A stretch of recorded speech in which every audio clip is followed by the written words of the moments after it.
तो देखिए, यूक्रेन की राजधानी कीव पहुंचे प्रधानमंत्री और वहां पर जो भारतीय रहते हैं वो बेसब्री से प्रधानमंत्री का इंतजार कर रहे थे और अपने बीच प्रधानमंत्री की उस मौजूदगी में उन सभी ने जय श्री राम के नारे भी लगाए और किस तरह से उत्साह देखने को मिला उस दौरान, उससे जुड़ी 1 मिनट की रिपोर्ट देखिए।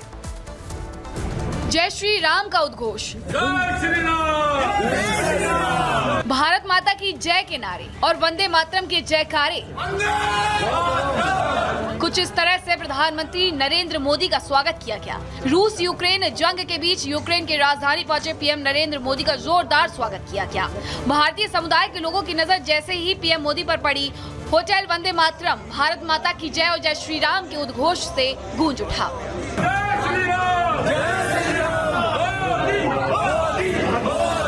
पीएम मोदी भारी सुरक्षा के बीच भारतीय समुदाय के लोगों से मिलने पहुंचे। इस दौरान उन्होंने लोगों का अभिवादन किया। यूक्रेन के दौरे पर जाने वाले पीएम मोदी पहले भारतीय प्रधानमंत्री हैं। 1991 में सोवियत संघ से अलग होकर यूक्रेन बनने के बाद से कोई भी भारतीय प्रधानमंत्री यूक्रेन नहीं गया था।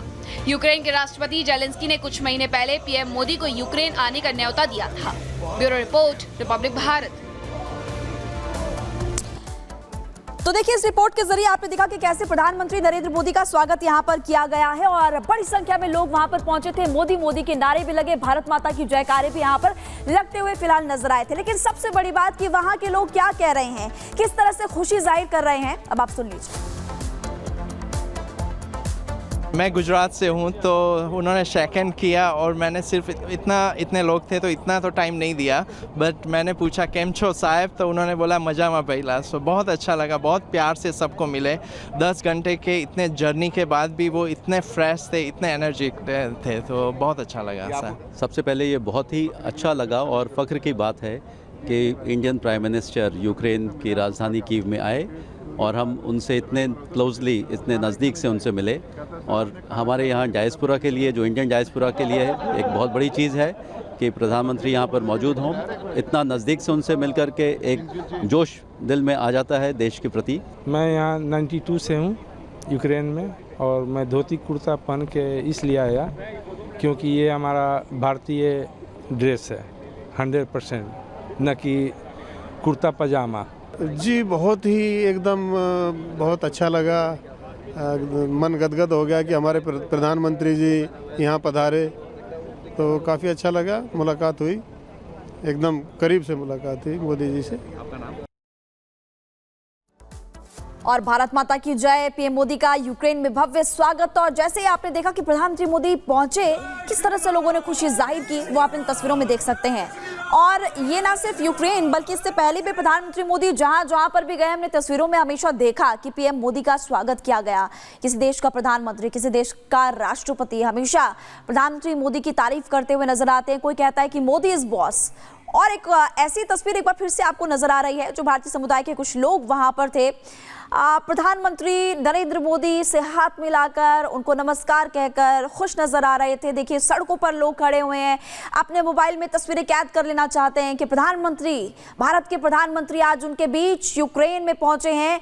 और देखिए, लगातार आपको दोनों तरफ बता भी रहे कि रूस से रिश्ता क्या है, यूक्रेन से क्या है। और प्रधानमंत्री मोदी जैसे ही पहुंचे तो पूरी दुनिया की नजरें आज है और लोगों में खासा उत्साह इस वक्त देखने को मिल रहा है पीएम मोदी के इस दौरे को लेकर। देखिए, सबसे पहले जैसे ही ट्रेन से प्रधानमंत्री मोदी बाहर निकले, तब आप देख सकते हैं कि वहां का जो डेलीगेशन है कैसे नमस्कार कहते हुए, प्रणाम कहते हुए प्रधानमंत्री मोदी का स्वागत कर रहा था। और उसके बाद जैसे अपने लोगों के बीच पीएम मोदी पहुंचे, तो उस वक्त तो भारत माता की जय, मोदी मोदी के नारे लगना शुरू हो गए। और देखिए, यूक्रेन से सीधी तस्वीरें आपको दिखा रहे हैं और इस वक्त खासा उत्साह वहां के लोगों में, जो वहां के रहने वाले लोग हैं उनमें तो है ही, लेकिन भारतीय समुदाय के जो कुछ लोग वहां पर है वो और भी ज्यादा उत्साहित नजर आ रहे हैं। कीव में भारतीयों से प्रधानमंत्री मोदी की मुलाकात हुई है और पोलैंड के बाद पीएम मोदी का ये यूक्रेन का दौरा। लेकिन इसी के साथ आपको ये भी बताते हैं कि प्रधानमंत्री मोदी का दरअसल एजेंडा क्या है। रक्षा और आर्थिक संबंधों को मजबूत करना ये जरूरी है। तो द्विपक्षीय संबंधों को मजबूती देना और एक तरह से कहें कि वो रिश्ते जो दोनों देश मिल करके एक दूसरे को मजबूती के साथ आगे बढ़ा सकते हैं, उनको मजबूती देना। रूस यूक्रेन युद्ध पर मंथन करना, क्योंकि पूरी दुनिया की निगाह, खासतौर पर रशिया की निगाह इसी बात को लेकर के है कि इस दौरे के बाद प्रधानमंत्री क्या कहते हैं, उनका रुख क्या रहता है। सीज फायर का प्रयास करना, क्योंकि ये बहुत जरूरी है कि यूक्रेन और रशिया के बीच युद्ध को किसी भी सूरत में रोका जाए। मानवीय सहायता का वादा करना कि युद्ध अगर जिस तरीके से अभी युद्ध जारी है, इस बीच अगर जरूरत पड़ती है तो फिर मानवीय सहायता भी उपलब्ध करवाई जाएगी। और इस वक्त जो दोनों देशों के बीच हालात बने हुए रूस और यूक्रेन के बीच, उस दौरान प्रधानमंत्री का यूक्रेन दौरा कई मायनों में बेहद अहम हो जाता है, क्योंकि एक बड़ा संदेश भी है। हमेशा ही प्रधानमंत्री ये कहते रहे हैं कि युद्ध समाधान नहीं हो सकता है, भारत हमेशा ही शांति का प्रयास करता है, और ये जो प्रयास है ये कैसे आगे बढ़े, इसकी जो कोशिशें हैं ये वो इस एजेंडे में शामिल है।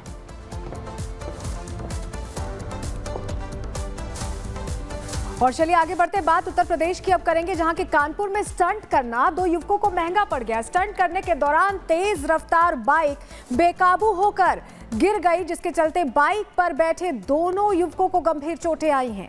तस्वीर आपको दिखा रहे हैं, वो फुटेज आपको दिखा रहे हैं। दरअसल ये युवक स्टंटबाजी कर रहे थे, उस दौरान अनियंत्रित होकर बाइक गिर गई, जिसके चलते चोटें आई हैं गंभीर दोनों को। तस्वीरें उत्तर प्रदेश के कानपुर से आप देख रहे हैं। स्टंटबाजी का ये शौक बहुत महंगा पड़ा इन दोनों युवकों को, क्योंकि इनको गंभीर चोटें आई। देखिए किस तरह से पूरी बाइक पलट जाती है और युवक जमीन पर गिर जाते हैं, गंभीर चोटें आई हैं, जिसके बाद इन्हें अस्पताल ले जाया गया है।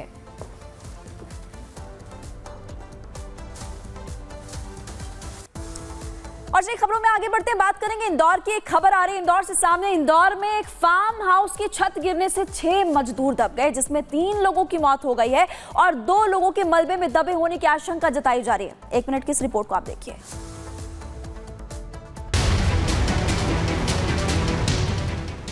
इंदौर में फार्म हाउस का स्लैब गिरने से 3 मजदूरों की मौत हो गई। दरअसल सिमरोल थाना क्षेत्र के चोरल ग्राम में 6 मजदूर रात में स्लैब के नीचे सो रहे थे। इसी दौरान एक बड़ा हादसा हो गया और फार्म हाउस की छत उन पर गिर गई। इंदौर कलेक्टर ने बताया कि 3 डेड बॉडी निकाल ली गई है और 2 के अंदर फंसे होने की आशंका जताई जा रही है। एक को अस्पताल में भर्ती भी कराया गया। फिलहाल ये जानकारी नहीं है कि क्या ये फार्म हाउस बहुत पुराना था या फिर इसका निर्माण हो रहा था, लेकिन कई बार लापरवाही की वजह से गरीब लोगों की मौत हो जाती है और यहाँ भी स्लैब के गिरने से 3 लोगों की जान चली गई है। पुलिस इस पूरे मामले की जांच में जुटी है। देखना होगा ये अनहोनी थी या फिर कोई बड़ी लापरवाही। Bureau report, Republic Bharat.